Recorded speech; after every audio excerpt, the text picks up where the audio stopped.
The realization doesn't come with fireworks or dramatic tears. It's not a sudden, earth-shattering epiphany that stops her in her tracks. Instead, it slithers in quietly, like a shadow stretching across the floor as the sunset noticed. At first, but impossible to ignore once it's there.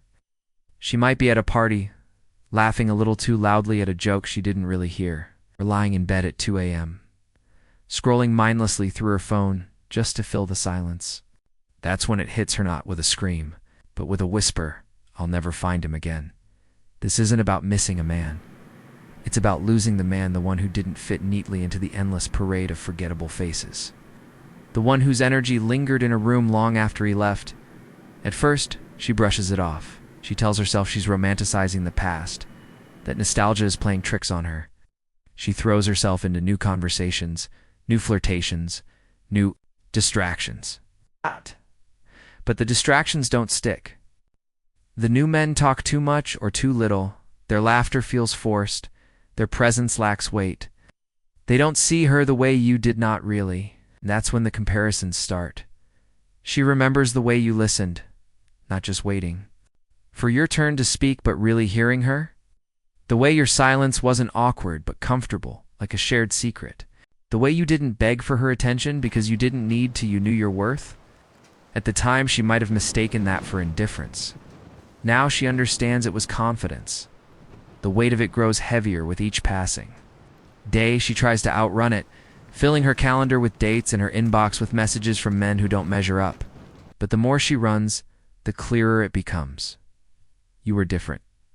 Not because you were perfect, but because you were real, unapologetically yourself, without the need to perform or people please. And in a world full of performers, that's the rarest thing of all. By the time she admits it to herself, the truth is undeniable. She didn't just lose a relationship. She lost the one she spent years trying to replace, only to realize some gaps never get filled. And the cruelest part? She'll only truly understand what she had once it's gone for good. The first time she meets someone new, there's a flicker of hope maybe this one will be different. He's charming enough at first glance, says all the right things, knows how to make her smile. But then he opens his mouth a little too wide when he laughs, or he texts her 3 times in a row before she can respond. Or he leans in too quickly like he's already claiming space she hasn't offered. Small things, but they pile up. And that's when she notices it, the absence. It's in the way he talks. His words don't land with the same quiet certainty yours did. He's either too eager, tripping over himself to impress her, or too aloof, playing a game he thinks will make him seem mysterious. But you never played games. You didn't have to. There was a steadiness to you, a groundedness that made her feel safe without ever saying it out loud. This new guy laughs at his own jokes like he's begging for validation. You used to smirk, like you already knew the punchline and maybe the one after that. 2. She tries to ignore the comparisons, but they're relentless. He texts her good morning every day like clockwork. And instead of feeling cherished, she feels smothered. You didn't bombard her with messages, but when you did text, it meant something. He buys her drinks, showers her with compliments, but it feels hollow, like he's trying to buy her interest instead of earning it. You never needed to. Your presence alone was enough. The worst part? She knows she's being unfair. This new guy isn't a bad person. He's just ordinary. And ordinary doesn't stand a chance when her mind keeps dragging her back to extraordinary. She catches herself mid-thought, irritated at the way he nods too much when she talks, or how he mirrors her opinions instead of challenging them. You never just agreed with her to keep the peace. You pushed back when it mattered, not to provoke her, but because you respected her enough to treat her as an equal. By the 3rd date, she's exhausted. Not by him, but by the effort of pretending he measures up. She realizes with a sinking feeling that this isn't about him at all. It's about the standard you set without even trying one. She didn't fully appreciate until it was gone. And now, every interaction with anyone else feels like settling. The ghost of what she had lingers, and no matter how many new faces she meets, none of them can chase it away. The nights are the hardest. That's when the memories creep in uninvited, unwelcome, but undeniable. She'll be lying in bed, staring at the ceiling. And suddenly, she's back in that moment when you laughed at something stupid, she said. Your eyes crinkling at the corners in a way that made her stomach flip, or the time she tried to pick a fight just to test you, and instead of rising to the bait, you stayed calm. Not indifferent, just unshakable. At the time, she mistook it for detachment. Now she understands it was strength. She tells herself she's fine. She throws herself into work, into friends, into dating apps where new matches pile up like unread emails. But the attention feels cheap.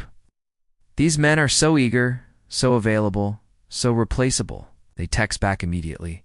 They plan elaborate dates. They hang on her every word, and it bores her.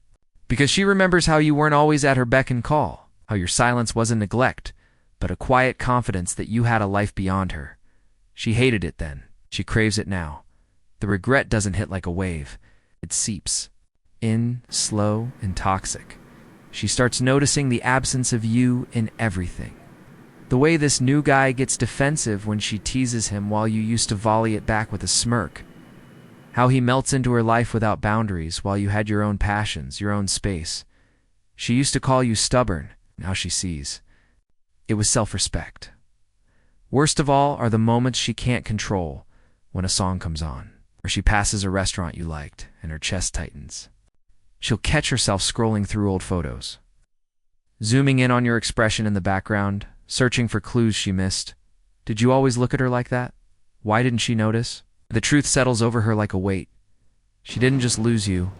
She lost the version of herself that existed with youth, the one who felt challenged, understood, alive. These new men don't bring that out in her. They just make her miss it more. And the cruelest part, she knows it's her fault. She had something real, and she let it slip through her fingers because she was too busy looking for flaws in something that was never broken. The first text is casual, just a "Hey, how've you been?" floating innocently into your inbox. She tells herself she's just checking in, that it doesn't mean anything. But her thumb hovers over the send button for 3 full minutes before she commits. When you don't reply right away, she invents excuses. You're busy. You didn't see it. Your phone died. Anything but the truth that you're choosing not to respond. A week later, she accidentally likes an old Instagram post of yours. From 8 months ago. It's a pathetic move, and she knows it. But she needs to know if you'll bite. When you don't, panic sets in. She starts crafting scenarios. Maybe you're seeing someone new. Maybe you've forgotten her entirely. The thought makes her sick. She stalks your socials for clues, analyzing every vague post, every new follower, every photo that might hint at another woman's presence. Nothing. Your silence is louder than any answer could ever be. By the 3rd attempt, she's desperate. She digs up an inside joke you used to share and slides it into a DM like a poker player going ill-in. This time, you reply short, polite, detached. It's worse than being ignored. Your tone is friendly but indifferent, the way you'd talk to a coworker you barely know. She scrambles to keep the conversation alive, overcompensating with long messages and excessive exclamation points.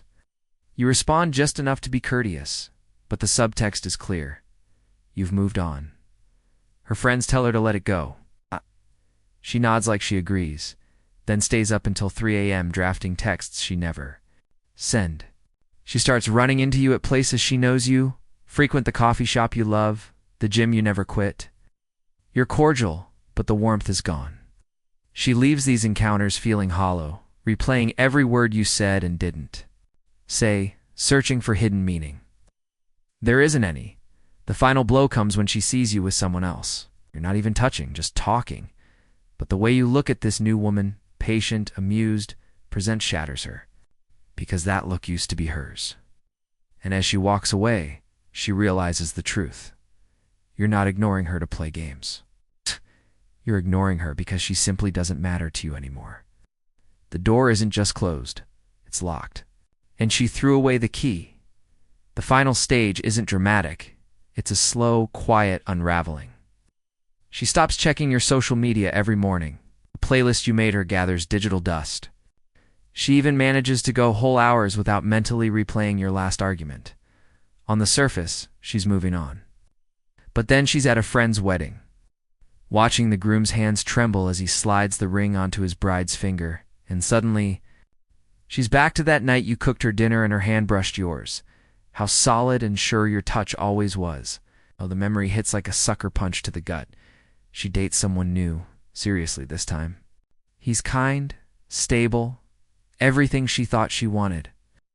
But when he proposes a year later, her yes comes half a second too late. That night, staring at the ring on her finger, she finally admits the truth.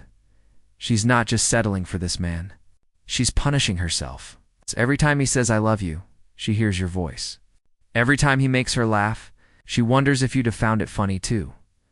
The real tragedy reveals itself gradually. She didn't just lose you that day. She'd lost all future versions of herself that could have existed with you. The children who might have had your smile. The inside jokes that would have evolved over decades. The comfort of growing old with someone who truly knew her, all the messy, beautiful parts. Years later, when her marriage has settled into quiet resignation, she'll see you across a crowded airport or in the background of a friend's photo. You'll look happy, truly uncomplicatedly happy. And in that moment, she'll finally understand what she sacrificed. Not just a relationship, but a lifetime of what-ifs. The weight of that realization doesn't crush her anymore, just sits there, a familiar companion, as permanent as the wedding. Banshee never takes off, because some losses aren't loud. They're the silent spaces between heartbeats. The ghosts of futures that never were, the echo of a love that walked away when she wasn't wise enough to hold on.